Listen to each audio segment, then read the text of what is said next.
Well, I think it's very important to define Reformed theology as what is said in the Reformed confessions. And to limit Reformed theology, as valuable as they are, to the 5 points of Calvinism, I think is a huge mistake. That's not Calvinism. Calvinism does not have 5 points, as I like to say. Calvinism has 5 answers to the 5 points of Arminianism. And if you want to know what Calvinism is, usually the Heidelberg Catechism or the Belgian Confession, or in extremity the Westminster Confession. I thought I could slip that in, but apparently not. So I really think we have to see that Reformed theology is comprehensive. It's not narrowly limited. And in fact, I was talking to a friend who's now a retired Reformed minister who said, in his pastoral experience, the very last thing that people who become Reformed get is Reformed ecclesiology. That they get other elements of Reformed theology much earlier than they get to really understand the distinctive Reformed approach to the church. And I thought that was true. We could talk about that, but I've been talking a lot. Do you agree with that assessment that that's Reformed theology? Yeah, I think what I notice is that people tend to self-define Reformed theology in terms of maybe the particular access route that they follow. And it is undoubtedly true that for some people that is the shock of the 5 points of Calvinism. You know, I think that is true. My own pathway, I think, was probably reading the Institutes, which I did when I was a teenager, which are, as Bob has said, much larger in content and shape than the 5 points of Calvinism. And I think then I came to understand that Reformed theology was the tradition of theological exploration and exposition that was anchored in the Institutes and developed in the Heidelberg Catechism, for example, and then in its supreme form and clearest and fullest form in the Westminster Confession of Faith. So seeing we're talking about the practical nature of Reformed theology, or soon we'll be speaking about that, why is it that someone would think Reformed theology isn't practical? To look at the Reformed Confessions or to look at Calvin's Institutes would be very hard to even skim read and come away with the idea that this is not practical theology. Calvin writes his Institutes in order to enable the reader to grow in piety. And you look at the issues that are dealt with in every Reformed confession, and they are practical issues dealt with. I think the reason why people could imagine it is not practical, or that some Reformed folk could make it less than practical, is because Reformed theology is known for being clear and precise in its doctrinal statements. And that is meant for the sake of faithful clarity to God's revelation. But it can be read, or can even become, a abstract theologizing that isn't in and of itself practical. But that is always a deviation from the essential nature of Reformed theology as you see mapped out in the Confessions and the Institutes. It's always a deviation. Do you have examples from your own lives where being Reformed and thinking as a Reformed Christian has practically helped you? Yes. It's actually, you know, our advanced stage, it's really difficult to think of anything in our lives where it hasn't helped us. because it's so wonderfully comprehensive. And take, for example, the teaching in the Westminster Confession of Faith. It's a marvellous document for help in ministry. I mean, one of the things I think is true of many Christians, if I can illustrate it at a little length. I remember a lady saying to me, meaning to encourage me, that she had listened to the tape, so it wasn't yesterday, the tape of a sermon I preached 5 times. And she said, every time I listened to it, I learned something new. And I probably tried to divert her by apologising that the sermon was so difficult, in order to try and see what was going on in her mind. No, she said it wasn't that it was difficult, but I did have to listen 5 times to take it in. I remember thinking, if you had known even the outline of the Reformed confessions or the Catechism, you would have been able to take all that in just by listening twice. And the difficulty was that she had no, what I would call Velcro strips in the way in which she thought about the Christian faith, that the ministry of the word would stick to. And so, in a sense, every sermon she ever had was an isolated phenomenon. And she didn't have the files slowly built into the way she heard the ministry of the gospel that enabled her to grow exponentially. Without this, you can't listen to every sermon your minister preaches 5 times.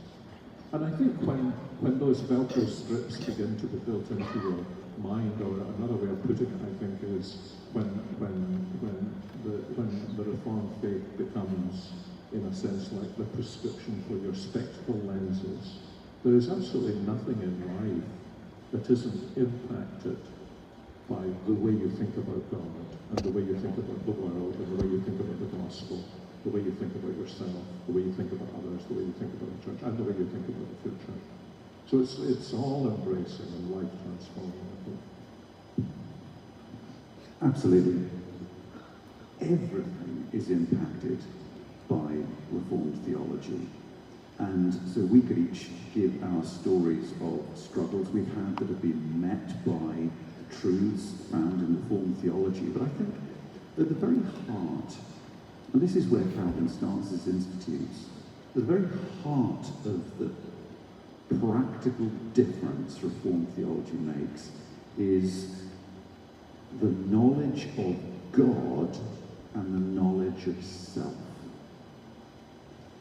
And without a clear knowledge of God, which Reformed theology gives you, your knowledge of God will be small, it will be indistinct, it will be inaccurate in a number of ways, and therefore you will think that God is less holy, less beautiful, less adorable, less majestic than he truly is.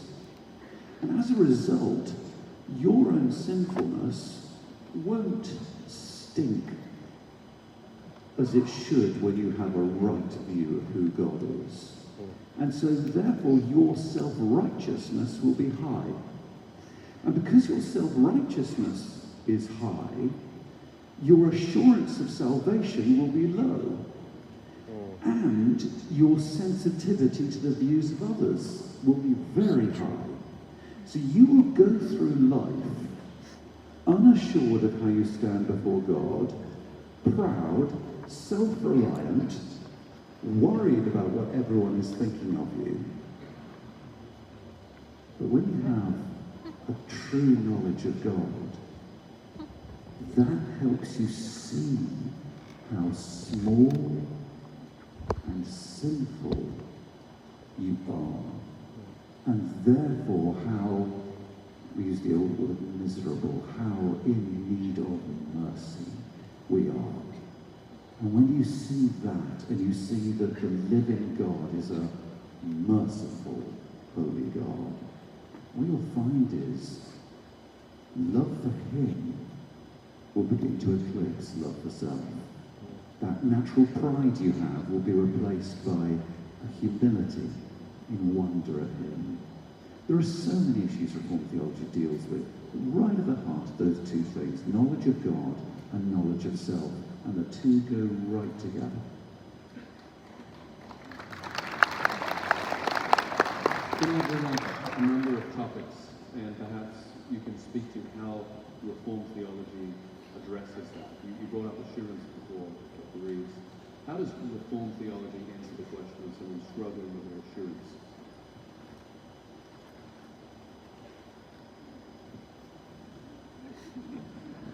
The Westminster Confession talks a lot about that. Well, one thing Reformed theology does that I think the Arminian tradition, at least in my lifetime, has failed to do, is to recognize it is actually possible to be a Christian and not to have full assurance of salvation. I remember when I became a Christian,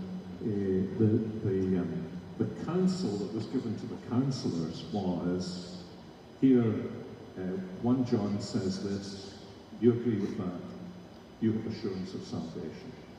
That did not take account of what one might call the psychology of spiritual life, the psychology of responding to the gospel.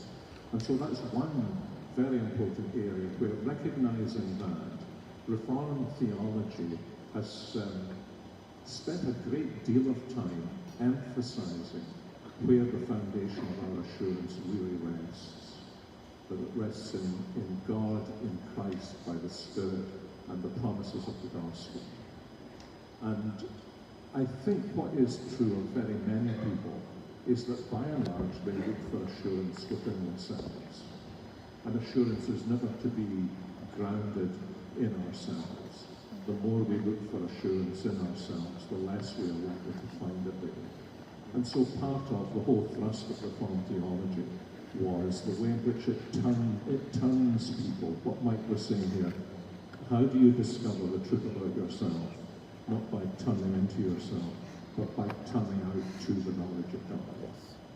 And I think for many of us, because of the kind of influences that we've had in the last 50 years, we may not have the appreciation we should have of the extent to which certain individuals, books, and ministries have really transformed the landscape.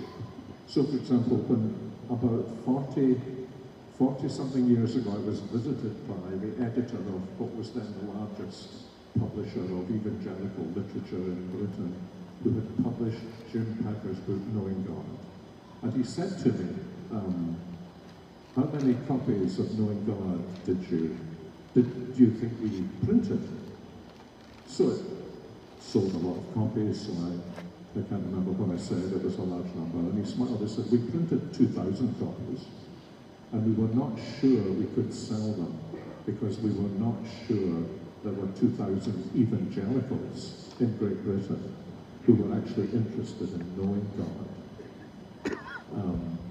And when you analyze the spiritual problems and the spiritual situations in relationship to assurance over my lifetime, you can tell that his analysis, although mistaken, had probably been true 5 years and the previous 50 years before, because so much of preaching, so much teaching, so much theology was largely about experience, and that made evangelical people fertile soil for all the new waves of charismatic movement, Pentecostalism, experience-based Christianity, and experiences, the being born again in the Jesus movement and so on. And so I think, as we talk here, I think we're really privileged people, the extent to which the landscape has changed. And, for example, 50 years ago, you would have been hard-pressed to find anything more than a pulpit on assurance. And now, you know, to find a mountain of literature helping us to a biblical view of assurance, almost exclusively reformed in character. What about Sevilla and Bologna?